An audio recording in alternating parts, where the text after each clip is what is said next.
Gordon the Big Engine, off the rails. Gordon was resting in a siding. Peep, peep, peep, peep. Hello, fat face, whistled Henry. What cheeks, spluttered Gordon. Then Henry is too big for his wheels. Fancy speaking to me like that. Me, he went on, letting off steam. Me, who has never had an accident.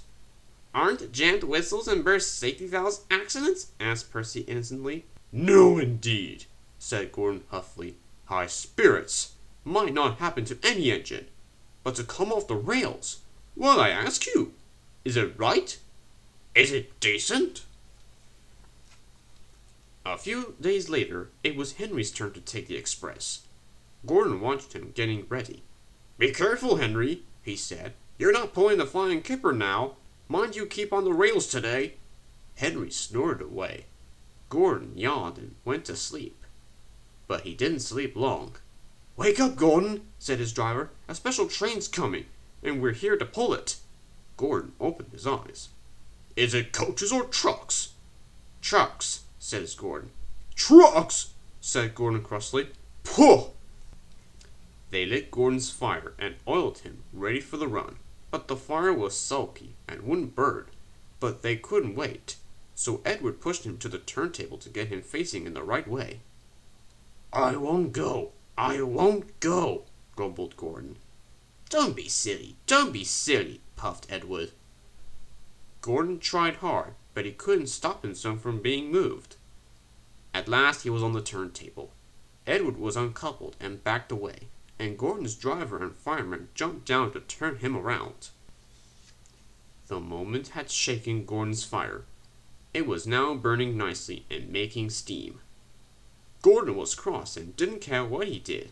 He waited till the table was half round. I'll show him, he hissed, and moved slowly forward. He only meant to go a little away, just far enough to jam the table and stop it turning, as he had done it once before, but he couldn't stop himself, and slithered down the embankment. He settled into a ditch. Whoosh! He hissed as his wheels churned into the mud. Get me out! Get me out! Not a hope, said his driver and fireman. You're stuck, you silly great engine. Don't you understand that? They telephoned the fat controller. So Gordon didn't want to take the special train and ran into a ditch? He answered from his office. What's that you say? The special's waiting? Tell Edward to take it, please. And Gordon? Oh, leave him where he is. We haven't had time to bother him with him now. A family of toads croaked crossly at Gordon as he lay in the mud. On the other side of the ditch, some little boys were chattering. Coo, doesn't he look silly? They'll never get him out, they began to sing. Silly old Gordon fell in the ditch, fell in the ditch, fell in the ditch. Silly old Gordon fell in the ditch all a Monday morning. The school bell rang, and still singing, they chased down the road. Psh! Said Gordon, and blew 3 tadpoles, and it quit mute. Gordon lay in the ditch all day. Oh dear, he thought, I shall never get out. But that evening they brought flashlights. Then with the powerful jacks they lifted Gordon and made a road of sleepers under his wheels to keep him from the mud. Strong wire ropes were fastened to the back of the track, and James and Henry, pulling hard at last managed to bring him to the rails. Late that night, Gordon crawled home a sadder and wiser engine. 2 men were cleaning Gordon. Mind my eye, grumbled Gordon. Shut it, silly. Did you ever see much mud, Bert? No, I never, Alf. You ought to be ashamed, Gordon, giving us extra work. The hosing and scrubbing stopped. Gordon opened one eye, but shut it quickly. Wake up, Gordon, said the fat controller sternly, and listen to me. You will pull no more coaches till you're a real useful engine. So Gordon had to spend his time pulling trucks. Goods trains, he muttered. He felt his position deeply. That's for you, and you, and you, Gordon said crossly. Ow, ow, ow, ow, screamed the trucks as he shunted them about the yard. Tracks will be tracks, said James, watching him. They won't with me, snorted Gordon. I'll teach them. Go on! And another truck scurried away. They tried to push me down the hill this morning, Gordon explained. It's simply there. You'll probably need some help. I don't need help on hills, said James huffily. Gordon laughed and got ready for his next train. James went away to take the express. Slippery hills indeed, he snorted. I don't need help. Come on, he puffed. All in a good time, grumbled the coaches. The train was soon running nicely, but a distant signal checked them close to Gordon's Hill. Gordon's Hill used to be bleak and bare. Strong winds from the sea made it hard to climb. Trees were planted to give it shelter, and in summer the trains ran through a leafy avenue. Now autumn had come and dead leaves fell. The wind usually puffed them away, but today rain made them with heavier and they did not move. The home signal showed clear, and James began to go faster. He started to climb the hill. I'll do it, he puffed confidently. Halfway up, he was not so sure. I must do it, he panted desperately. But try as he would, his wheels slipped on the leaves, and he couldn't hold the train at all. What's the matter? He gasped. Steady, old boy, steady, stuttered his driver.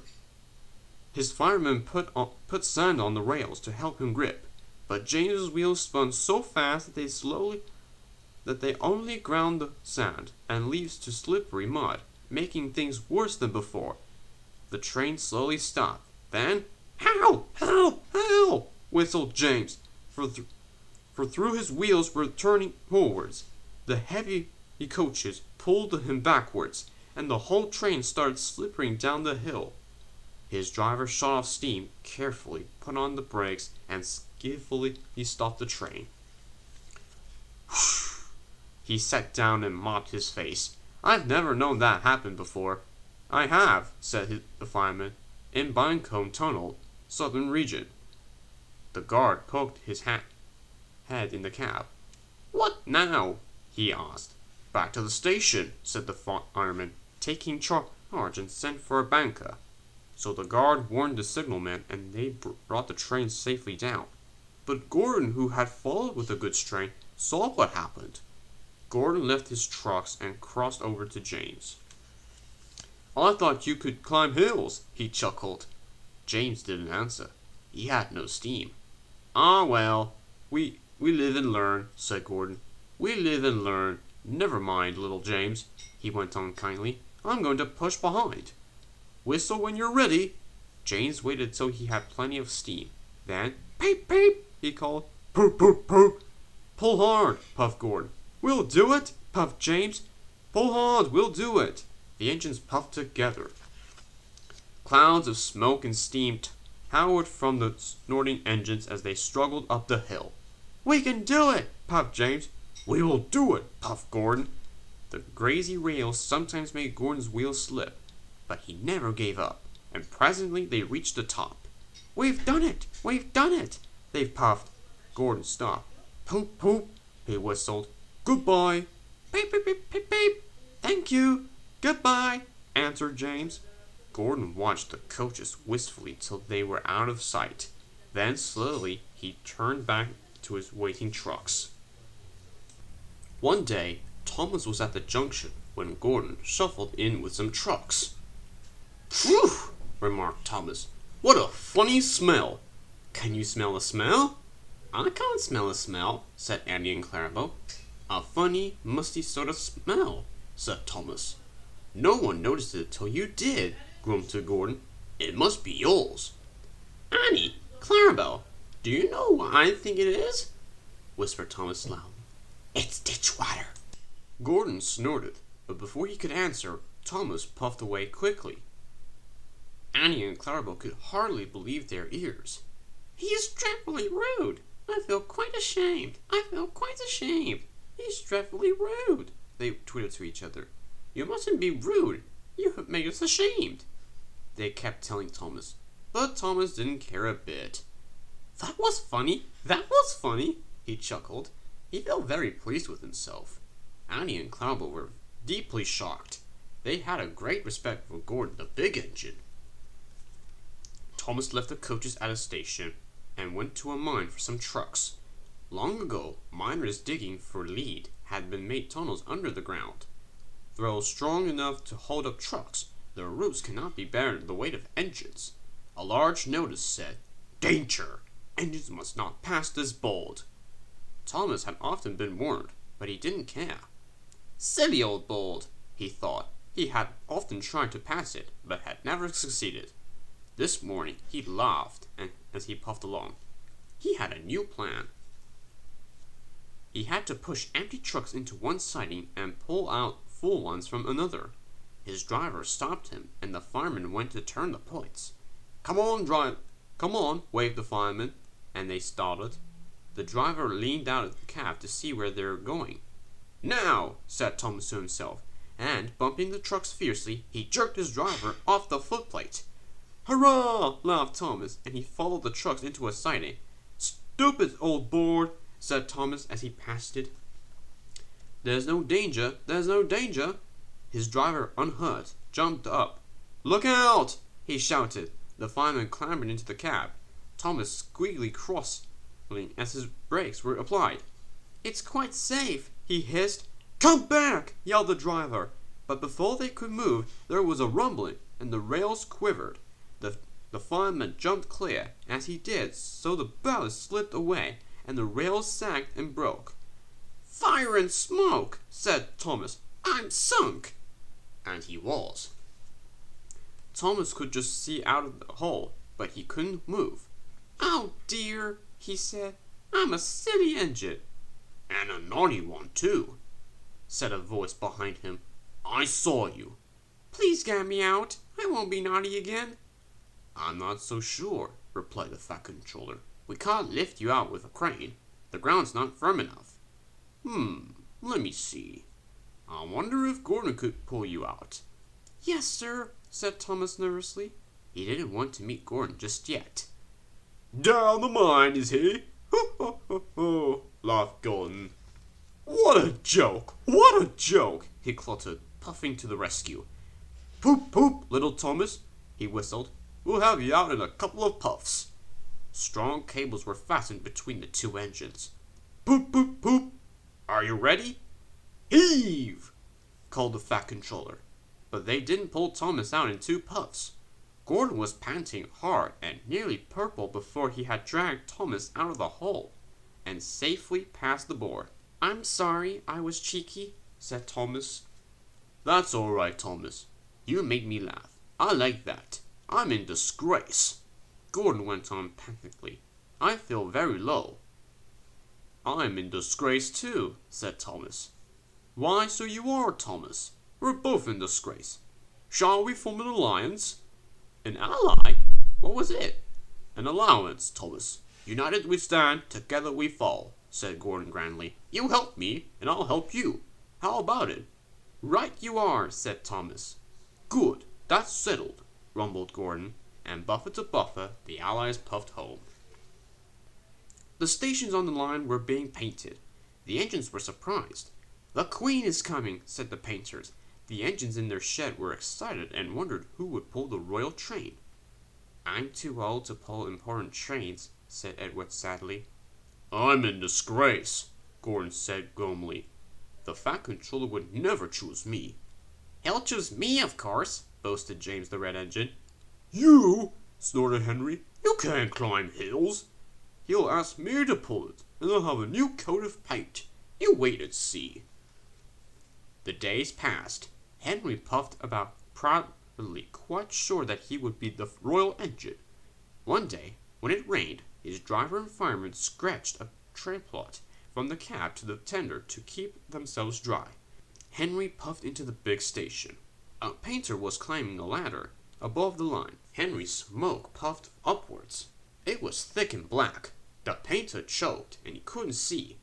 He missed his footing on the ladder, dropped his paint pot, and fell plop onto Henry's tarpaulin. The paint poured over Henry's boiler and trickled down each side. The paint pot perched on his dome. The painter clambered down and shook his brush at Henry. "You spoiled my clean paint with your dirty smoke, he said, "and then you take the whole lot and make me go fetch some more." He stumped crossly away. The Fat Controller pushed through the crowd. "You look like an ice cake, Henry," he said. "That won't do for the royal train. I must take another arrangements." He walked over to the yard. Gordon and Thomas saw him coming, and both began to speak. "Please, sir." "One at a time," smiled the Fat Controller. "Yes, Gordon? May Thomas have his brunch line again?" Said the Fat Controller. "Well, Thomas?" "Please, sir, can Gordon pull coaches now?" The Fat Controller pondered. You've both been quite good lately, and you deserve a treat. When the Queen comes, Edward will go in front and clear the line. Thomas will look after the coaches, and Gordon will pull the train." "Oh, sir," said the engines happily. The great day came. Percy, Toby, Henry, and James worked hard bringing people to the town. Thomas snorted all their coaches in the yard. "Peep, peep, peep! They're coming!" Edward steamed in, looking smart with flags and bright paint. 2 minutes passed. 5, 7, 10. Poop, poop! Everyone knew that whistle, and a mighty cheer went up as the Queen's train glided into the station. Gordon was spotless, and his brass shone.